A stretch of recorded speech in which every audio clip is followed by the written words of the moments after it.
Once you're in there, Seamus, don't do anything and I'll make the introduction, okay? Yeah. And then you can go on, work your head off then. Okay. Welcome to the Virtual Business Owners Network on Friday, the 23rd of June. And our guest presenter today is Seamus Power with a talk entitled Healthy Aging, a Template for Action. Seamus completed his MSc Health Psychology in 2018, having spent the bulk of his career in various technical and leadership roles in the IT industry. He promotes improved awareness of the benefits of living a healthy and balanced lifestyle with an emphasis on better managing and engaging with stressors of all kinds in our lives. Through his own personal experience and through the tools and techniques he has developed, helps his clients discover or rediscover how better serving ourselves first from inside out helps us perform better, feel happier and livelier, and live longer, healthier lives. Why, there's a bit of a tongue twister at the end of that. I'm delighted to welcome Seamus Power. Take it away, Seamus. That's great. Thanks, Alec. And thanks, everyone. And so happy to have the opportunity to share a little bit about, and hopefully keeping it as simple as possible in the time we've got here, around just key things to look out for. And this came out of a conversation last week where John McElhinney brought up the whole topic of, a story that he had that landed heavily with him around, him in a doctor's surgery, observing a couple in their 80s who were very immobile, weren't able to move, and really were, not in a good place health-wise. And it just landed with him. He's in his mid-50s, and I don't want to be like that. So really, we had a conversation last week around, what is it that we could actually begin to do now? And he used the term template in terms of a template for action around key things that we can do in our lives in the current time that will give us a better chance of living a happier, healthier, longer, and more fulfilled life. So again, I want to spend the next 10 or 15 minutes or so outlining what a template for action might look like, looking at the 4 key pillars. And I'm going to focus maybe just the last 5 minutes on looking at stress factors and things we can do to reimagine stress, and how we can actually use stress as a mechanism to actually engage better with ourselves from the inside out, essentially.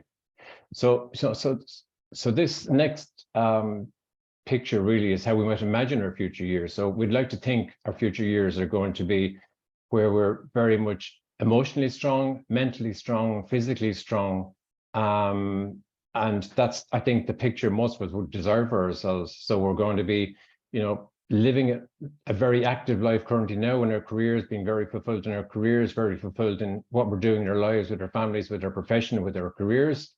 And then at the end of all that, we're going to be actually in a position where we can enjoy our retirement and live a very happy, fulfilled life. But, as John spoke to last week, maybe this is the reality we might prepare for many of us. And this is ultimately how many of us will end up, unless we can take more proactive action. And there are very simple things each of us can do in our daily lives. And I think this is really what I wanted to focus on the topic for today, is how we can actually begin to take steps now through those 4 key pillars that I'll describe in the next few minutes, around giving ourselves a better chance of looking like this, maybe in our 70s, 80s, and 90s, if we last that long, and not go down the path which so many of our lifestyle challenges today are ultimately directing us towards. And so some of the latest research is indicating that many of the illnesses that we're facing in modern life are 70% of the illnesses which we ultimately are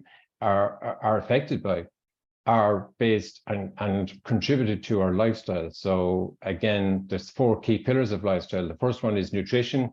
And again, we're going to have Orla McLaughlin coming in next week to actually go into the specifics of what are the key things we should be looking around nutrition, and how we actually began to be aware of the best foods we can be eating, and how we best provide nutrition to our bodies to give ourselves a better chance of living a longer, healthier, happier life. And some of the key things I've just written down here obviously are body weight, and nutrition and the foods we're eating contribute to overweight and obesity. And overweight and obesity are key risk factors for many of the common illnesses we face today. So stroke, heart disease, Alzheimer's, and many cancers. So again, there's a huge amount of research being released, which indicates that obesity is now one of the key factors, and being overweight is one of the key factors that are increasing our risks of many of the common lifestyle-related illnesses that people are being affected by. So again, sugar content and processed fats, but that's something Orla will speak to in more detail next week.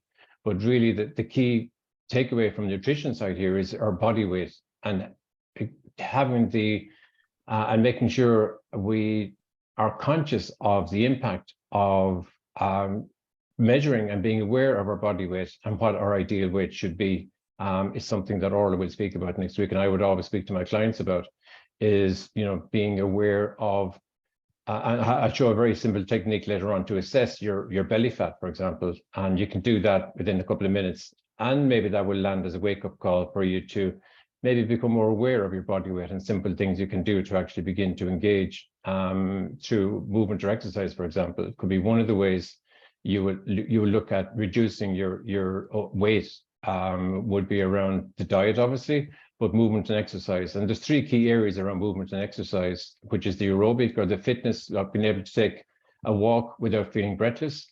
Then there's the anaerobic fitness, which is around your muscular strength. And again, there's huge amount of evidence showing that our retaining our muscle density, our muscle quality from our 40s, 50s, 60s onwards is so important. And again, there's research indicating that our cognitive ability and our ability to actually use our brain more effectively is linked, and there's research indicating it's linked to our muscle strength and even our quad strength. So again, there's a simple exercise I'll outline later on, standing on one foot, where you can actually begin to actually assess very easily in your own home there, straight after a call or during a call today. You can begin to actually practice standing on one foot and see how you do with that. So we'll just go through that simple exercise later on as well. And a lot of the time, a lot of people forget about balance and flexibility when it comes to movement and exercise. And I hope we'll have someone who'll come in and speak to this topic maybe later on as well after Orla, to show us some simple exercises we can all do in our own time during our day around balance and flexibility, which are so important as well when it comes to avoiding falls as we get older. Falls are a huge contributor to ill health. So if we're able to stand and be flexible and have more balance and coherence with how we're moving, well, that is going to directly contribute to how we avoid illnesses and health issues related to falling or having that lack of flexibility as well. The third one is sleep quality. So dark, cool room, avoid heavy meals, and avoid blue light, and so forth. So this is a very superficial view of sleep. And again, I'd hope later on, Alec, we can actually have a sleep expert come in and speak to this. So there's a couple of people I know who could actually provide a very good oversight of how we get a better night's sleep.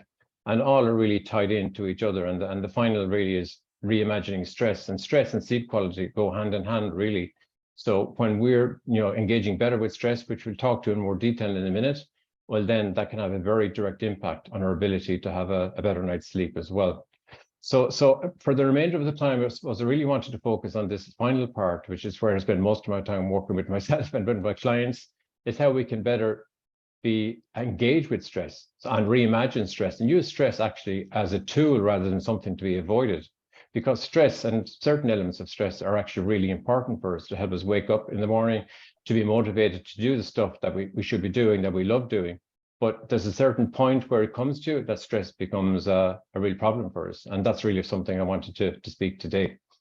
And just to, a few things to think about when it begins to engaging with stress. So this is, for me, is my word of 2023 is, and I think several people have used it even in the meeting today, of how we engage with other people, how we engage with situations around us and making sense of situation around us. And for me, there's so much information. We're talking about AI earlier on, and we're talking about the overload of information, the overwhelm of new technological advances and so forth. And we're so focused on the outside a lot of the time that we forget about, there's so much really valuable information that's arising from the inside through, what's arising, what we're feeling. And sometimes we kind of push that aside, and we don't harness the information that's coming from the inside out, because we're so focused on the external information that's, it's like a fire hose, it's coming at us all the time.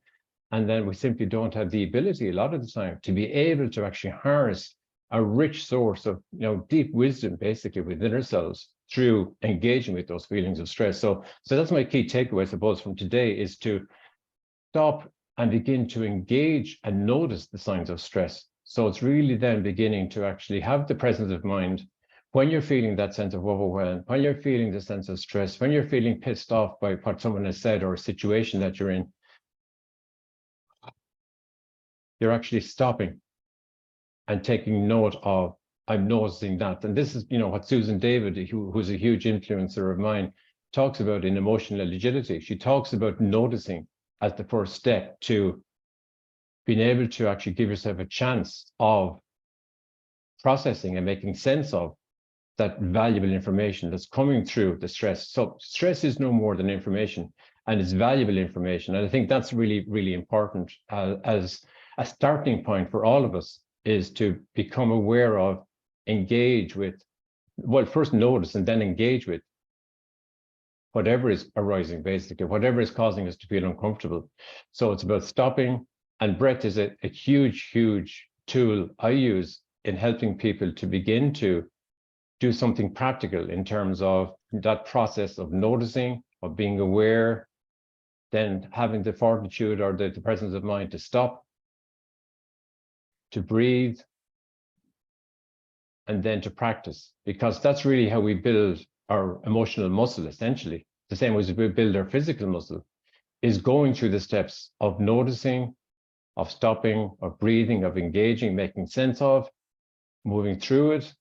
And then the next time we have that sense of unease, discomfort, we begin to actually stop, breathe, practice, engage, make sense of. And the more we can get into that cycle, the better chance we have of actually feeling better and engaging with and making sense of and using the information that's arising through the emotions that's coming from the inside out, essentially. So it's a really powerful practice, and that's something I do with every group I'm working with, and that's a huge part of what Powering Health is all about, is allowing people or inviting people to be able to actually rebalance and switch from the external focus into actually really, really stepping into and embracing and using the information that's coming from within that we sometimes don't have a chance or opportunity to really engage with, So here's a couple of just very simple tools to help you self-assess how you're doing. So it might sound simple, but see how long you can stand on one leg. It's a great exercise, just to give you an idea of what your balance flexibility might be like, for example. And if you really want to challenge yourself, you could actually try doing that with your eyes closed and see how long you last. And it's a great exercise in terms of, just seeing in a very simple way what your balance in particular is like, because it's so important when it comes to actually healthy aging that you have the ability to stay upright and be coherent in your balance. So again, very simple exercise, but it's one worthwhile doing. And again, if you're really, really ambitious, find a place where you won't fall, and just close your eyes and try standing on one leg. So maybe do it close to a chair or something like that.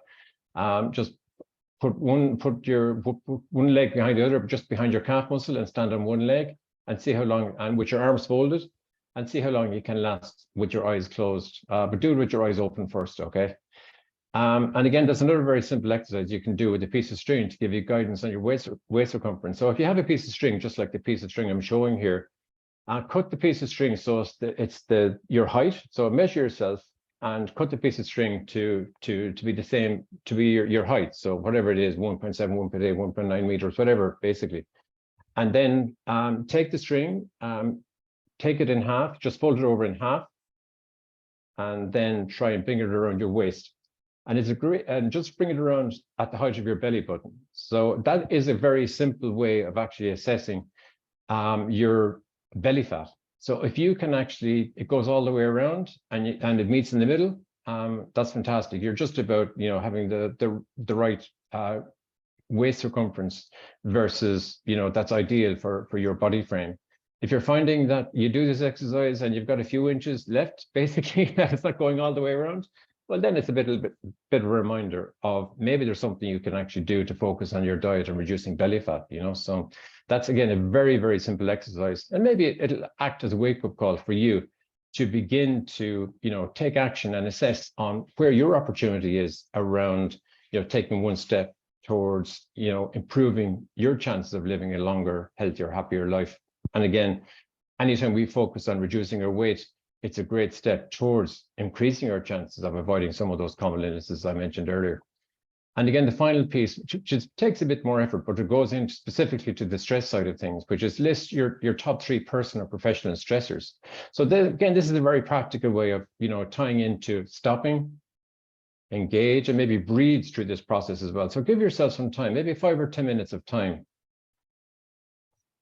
just to breathe, stop. And during that time, this could be a great way of beginning to actually reflect on some of the things that, you know, that really are causing you a sense of discomfort. Maybe they're ongoing things, maybe the situations that come to mind that affect you, that really, really make you feel uncomfortable.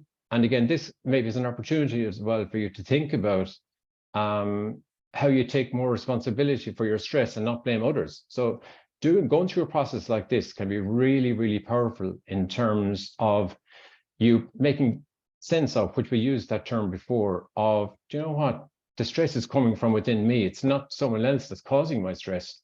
It's actually me, how I'm engaging with that stress is actually resulting in me feeling uncomfortable. And, you know, it's so easy to blame other people. But actually, when we take the time to actually process and make sense of, we can see it from a new light and from the wisdom, basically, that is coming from within when we give ourselves a chance to actually really process in a different way as well. And again, John mentioned last week around the peace of mind associated with planning your estate and assets. And I think we discussed this in the group before around, you know, having all your ducks in a row as regards planning for in terms of your will, your estate and so forth. And again, there's experts in the group here who I would recommend, and any of us should think about having everything lined up in terms of the peace of mind associated with knowing that if something happens, well, then everything is actually arranged for and managed, and, you know, having a will done with your solicitor or something is probably a very good step to do if you haven't done it already. And just before I end, I just wanted to make a special offer. I've got an 8-week program that I developed back in 2020, and it's about all the topics I've discussed today. So it's an 8-module program around specifically the 4 key pillars I've talked about today. So I'm happy enough to share the introductory module to everyone to give you a flavor of, you know, what's contained in that. And I'm happy enough to offer at least one of the pillar modules from that as if there's one area, whether it's sleep, movement, food, or engaging with stress that you really feel that's more appropriate for you or that you might really be most interested in, I'm happy to make one of those modules available to you as well. So everyone will have the introductory module, and again, just a free specific module of one of the sections or segments that is of most interest to you. And the whole program is available as well as a special offer to VBON members. So with that, Alex, I think that's it. So I hope that made sense. And looking forward to, if people have any questions, I'd be delighted to take some of those questions too. Thank you very much, Seamus. Well appreciated and well done on that. Just while people are getting ready to ask some questions, I'm just going to put the one-to-one links into the chat box. It's just gone in there now. Seamus, there's a lot of valuable information in there, but let me pick. Probably one of the greatest stressors in people's lives is money. And I'm sure you come across it. And the only way they see out of it is getting more money. So, and perhaps they're not engaging with the process right in terms of helping their peace of mind. So I mean, to say money's important, obviously, you know what I mean? And we all need money to survive. So again, it's about rebalancing. So some of the stuff I've talked about here, it's about balance.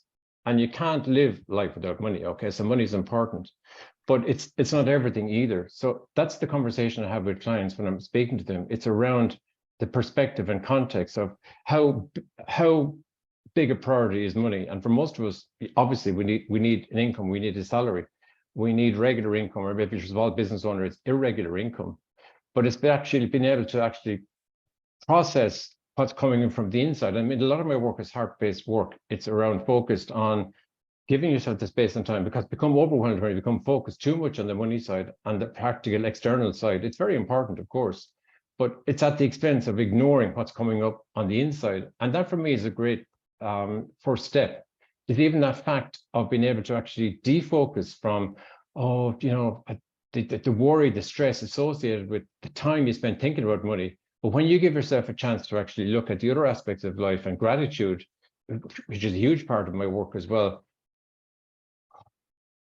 when you take the time to actually step away from the stress associated with money, and it's exactly what I've described there. It's how we engage with the idea of the feeling that money is so important, but we can rebalance that back into taking that time and space to actually think of other things that are important, like our health, of our relationships, of our kids, our families. So there's so many other things we can be thankful for, that we can actually help rebalance the focus that we have on money as being the be all and end all. But then through that journey of reflection, and that for me, it's about reflection and giving yourself a chance to actually step away from, the focus and the worry and the stress. And it's so difficult to do. And that's why it takes repeated practice and cycles, because it doesn't happen overnight. It's like you don't build your physical muscle overnight. But when you can begin to actually take a break from the stress and the anxiety and the worry, like basically chronic stress, and it's overloading your body, overloading your system, when you have the fortitude to be able to actually come back in that, it's literally giving your body a break, or giving your brain a break from the worry and the stress. And that in itself is a great relief. So that for me is the conversation I have with most of my clients, is actually how do you begin to engage with the worry and the stress? Ask that why question of, well, why am I feeling worried? Why am I feeling this way? And that can be a great way then of going on that rebalancing journey, Just before I bring in two more, I see Evelyn has her hand up, and Cormac, just bear with me, guys, just 1 second. I just want to say something.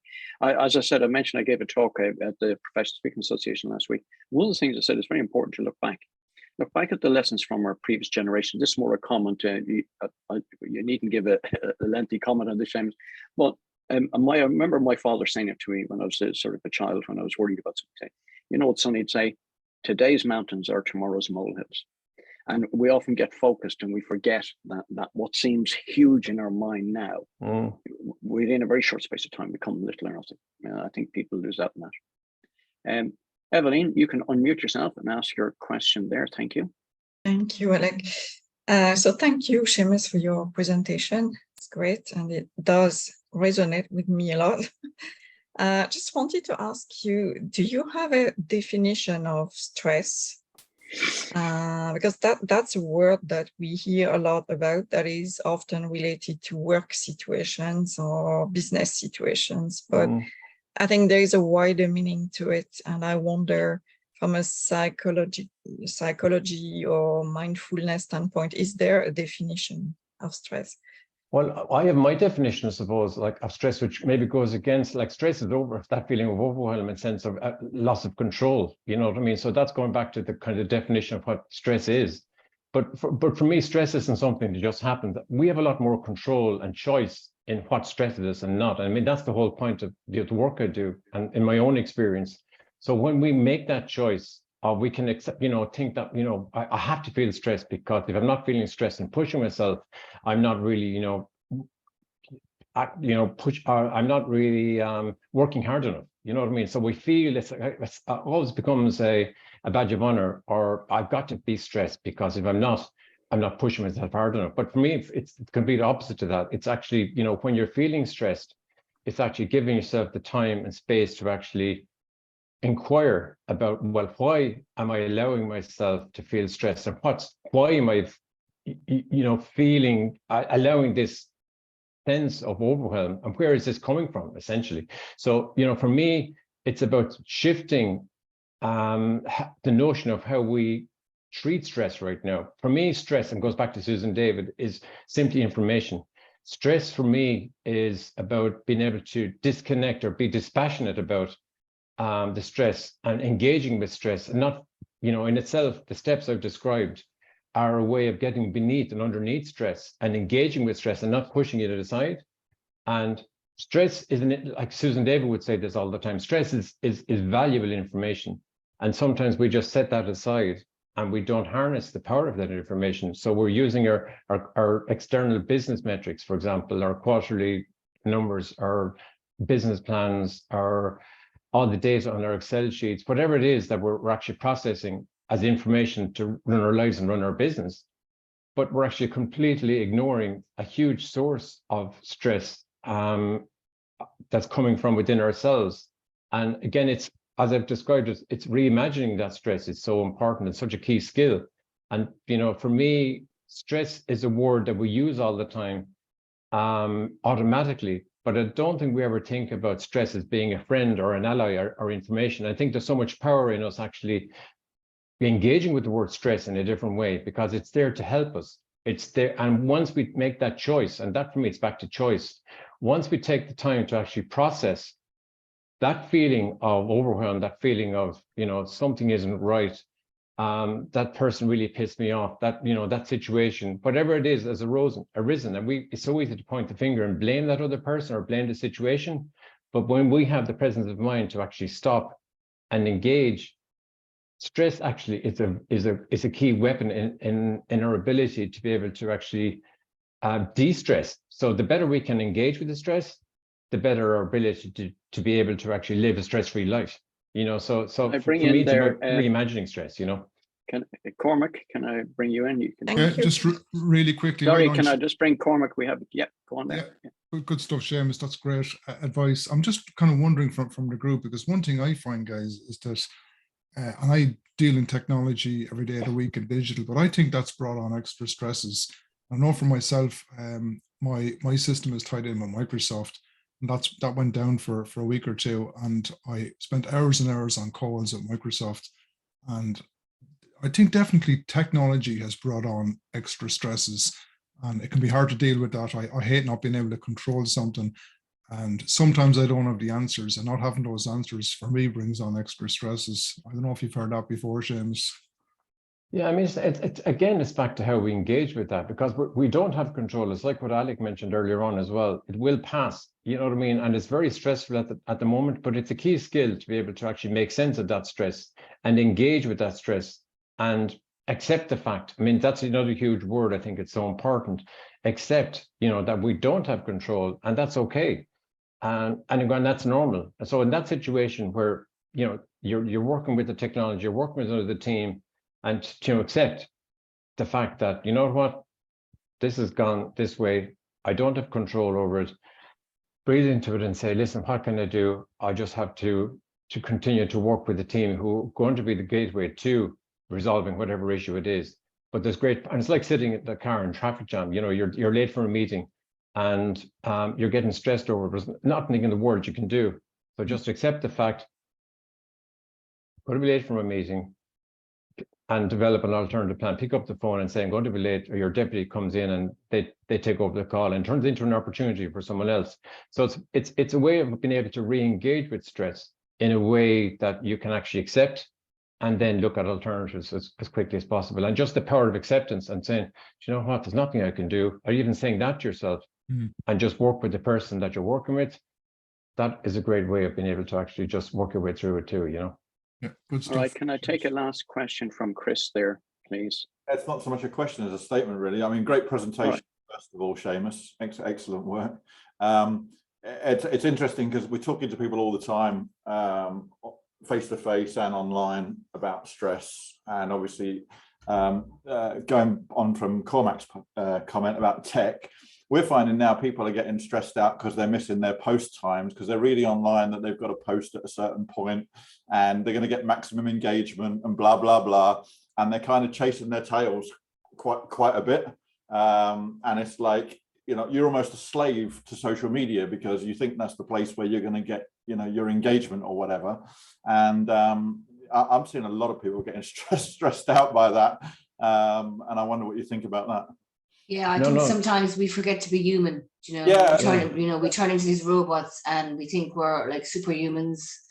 But you've got to stop yourself and say, look, I'm still a human being. I need to take a pace myself and take, you know, take your knocks on the head if things don't work out, you know. You're like, you're trying, 100%. You're chasing an algorithm, and it's an algorithm that potentially doesn't even exist. Yeah, and that can change next week. You know, we've often all done it. We've learned new things, and then a couple of months later, it's all changed again. I think one of the biggest challenges, Seamus, out there, and we might talk about it next week because we're just coming close to the end here, I don't think a lot of people realize what the symptoms of stress are.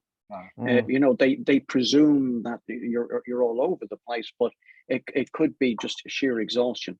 I remember being away on holidays, and the first 2 days we go away for a fortnight with the children. I'd spend the first 2 days literally just sleeping, and after that, I felt recharged and ready to go. And possibly that was just one of the outer aspects of the visibility of what stress I was going through without actually understanding that I was being stressed.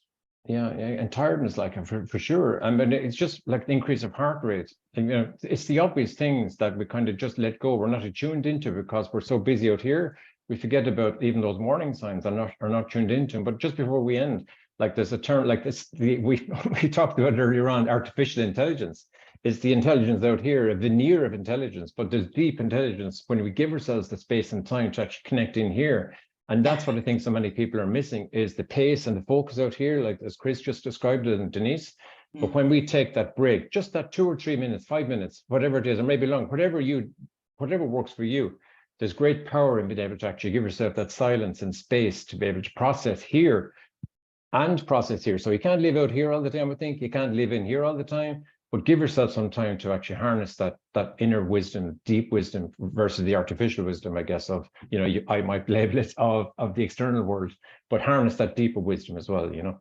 Yeah, I went to life coaching there, and I was speaking to the lady, and you know, we all get stress and anxiety, so we were talking about that, and I thought it was my personality, you know, the way you react to things and the way you cope. And she said, no, it's not your personality. You can actually control all of that, the stress and anxiety. You just have to know when to recognize it and react and what to do. It was brilliant. Thank you very much, Denise, for that. Changed my my outlook on all of these kind of things. Right.